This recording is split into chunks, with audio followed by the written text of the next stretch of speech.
Let's go to Sofia, Bulgaria, and speak to Ruslan Trad, who is a political analyst, also co-founder of Re Militari. It's an online publication that examines conflict.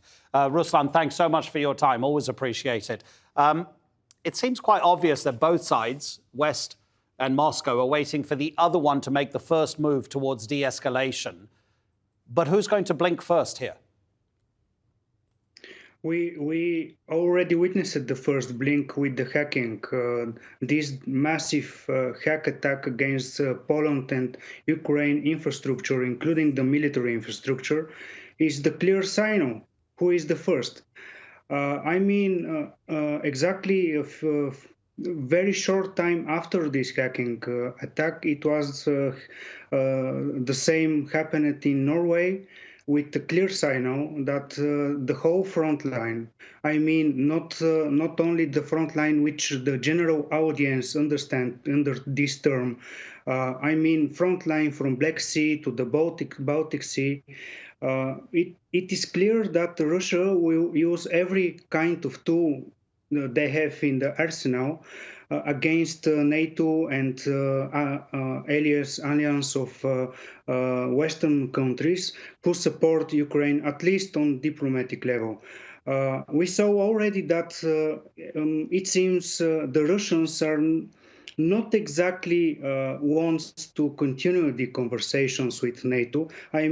All of these circles of talks are useless right now. Even all diplomatic pressure and promises from both sides we have, and including today, movement of military equipment in Belarus and also on the front line with Ukrainians in eastern Ukraine.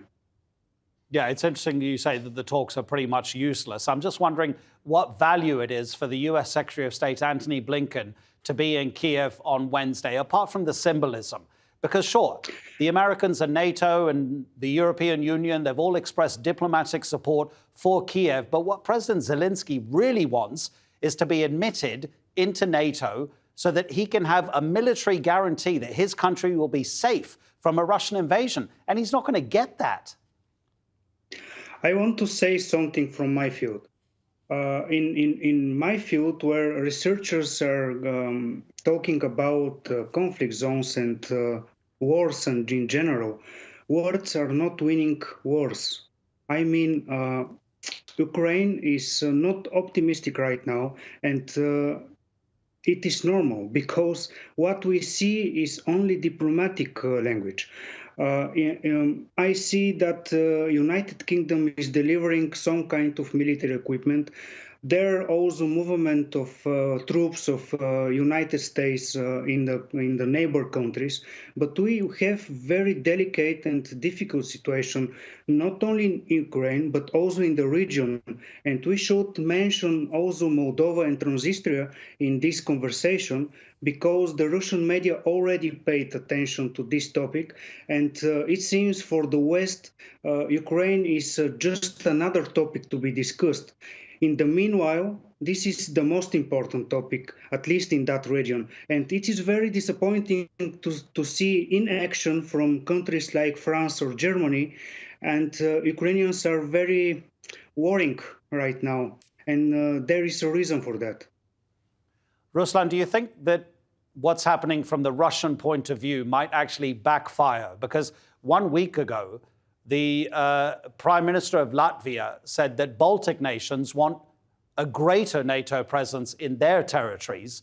And people are, of course, as you know, talking about some Nordic countries possibly joining NATO because they're worried about the proximity of Russia to their territories. Well, we have already acts of aggression from Russians on, as I said before, on the whole line of confrontation between Russia and NATO countries. Even more troops in the NATO countries members. It is not a problem for Russian Federation. We also say that the cable, underwater cable, for example, north of Norway, it was cut, and the Russians are the main suspect. This harassment from Russian side will continue even with even better or bigger presence of troops on the NATO side. And at least what will happen if tomorrow Russians are reinvading eastern Ukraine? Because according for some plans, Russians have plans to go to Odessa, which is very huge planning, and there is no how to say counter plan for that. NATO is just making conversation right now, but we are not seeing actual military support for Ukraine and the Baltic states. Really interesting analysis, Ruslan, as always. Thank you so much indeed. Ruslan Trad in Sofia, Bulgaria.